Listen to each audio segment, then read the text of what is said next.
Romain Daubry est avec nous depuis Bourse Direct. Bonjour Romain.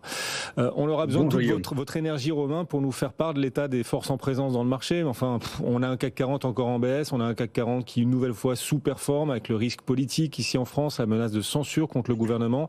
Un vrai impact, alors non seulement sur le marché de la dette française, mais aussi sur le marché actions français, Romain.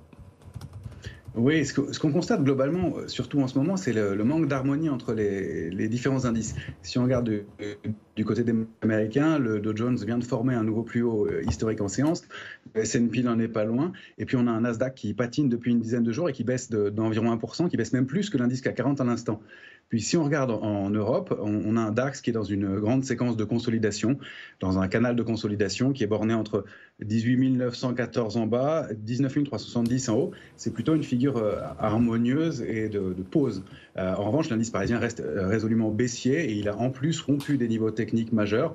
Et ce manque d'harmonie globale sur les indices est assez gênant. On n'aime pas tellement ça en analyse graphique et ça doit retrouver une forme de cohérence. Ça n'est pas le cas pour l'instant. Alors, on a aussi à Paris et en Europe en général un comportement qui est freiné dans la baisse par, d'une part, le fait qu'il n'y a pas de pression baissière du côté des futurs. On le constate.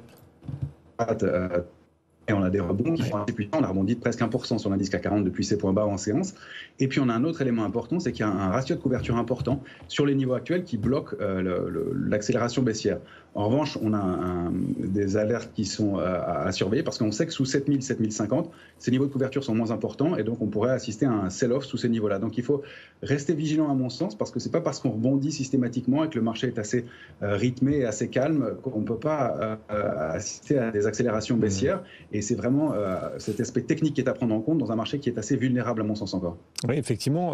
Dans un instant les seuils, mais juste Antoine se posait une question pendant qu'on vous écoutait parce qu'il y a des moments où la ligne était un peu brouillée. On a eu une demi-heure juste avant qui était un peu compliquée avec les téléphones. Vous vous posiez une question, Antoine, sur...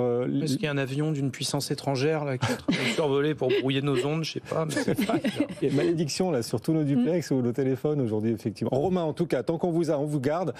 Est-ce qu'il y a un avion russe là au-dessus de nous là, qui est en train d'essayer de brouiller cette émission? D'une puissance étrangère. Oui, bah autant, voilà. Autant aller au bout du film d'action. Vous dites les termes, et tout. Romain, quels sont les prochains paliers, les seuils à suivre sur les indices et les grands actifs? Alors, sur le DAX, tant qu'on est entre 19 370 en haut et 18 914 en bas, on reste dans une séquence de consolidation. Attention en dessous, on pourrait accélérer un petit peu. Sur le CAC 40, on est passé sous le niveau qu'on préservait depuis une dizaine de jours, c'est 7182 points. La cible légitime, maintenant qu'on a rompu ce niveau, c'est 7053 sur le futur CAC 40, échéance décembre. On sait que c'est le dernier palier avant un sell-off marqué et une accélération baissière qui pourrait être importante. On a des cibles graphiques qui sont en dessous assez lointaines. Hein. C'est autour de 6009 d'abord et puis en dessous 6005. Alors je sais que ça paraît important, mais on l'avait évoqué dès le mois de juin dernier, des structures de retournement sur l'indice CAC 40 qui pouvaient mener jusqu'à ces niveaux-là. Et même si c'est rampant, même si ça se fait doucement, ça reste un chemin possible. Il faut vraiment repasser 7180 sur l'indice CAC 40 pour neutraliser le risque baissier et on ne repasserait haussier sur l'indice qu'au-delà de 7450 points. Donc vous voyez, il y a vraiment encore de la marge avant de neutraliser ce mouvement de baisse en place qui est, même s'il est lent, assez puissant. Bon, et puis attention à l'un des joyaux de la couronne, Air Liquide. Suivant ce qui peut se passer graphiquement, on pourrait avoir une forte baisse en prévision. Mais oui, c'est ça en fait. C'est pour ça que je voulais vous parler d'Air Liquide parce que, comme vous le disiez, c'est un des joyaux de la couronne, c'est un des fleurons du CAC 40 et même Air Liquide donne des petits signes de faiblesse. Alors, c'est moins grave que le reste, mais Air Liquide, elle forme une structure de retournement qu'on appelle un double top, très propre graphiquement. Elle a buté 2 fois contre son niveau de résistance majeur à 176 et depuis le début de l'été dernier. Et elle avait préservé jusque-là son support à 159,20. Elle le rompt cette semaine avec des volumes et donc cette rupture ouvre la voie à une baisse complémentaire en direction d'une ligne de tendance haussière de long terme mais qui se situe à 141,90. Donc même Air Liquide semble un peu vulnérable dans ce marché et quand on a des doutes sur les indices, c'est important d'aller voir les valeurs individuellement.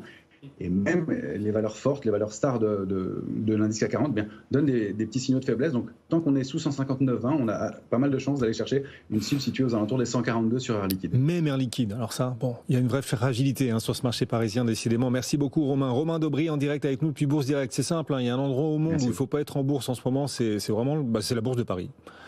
Alors on a d'autres indices qui souffrent beaucoup depuis le début de l'année, presque autant, voire un peu plus encore que le CAC 40. La bourse du Chili notamment souffre depuis le début de l'année. Et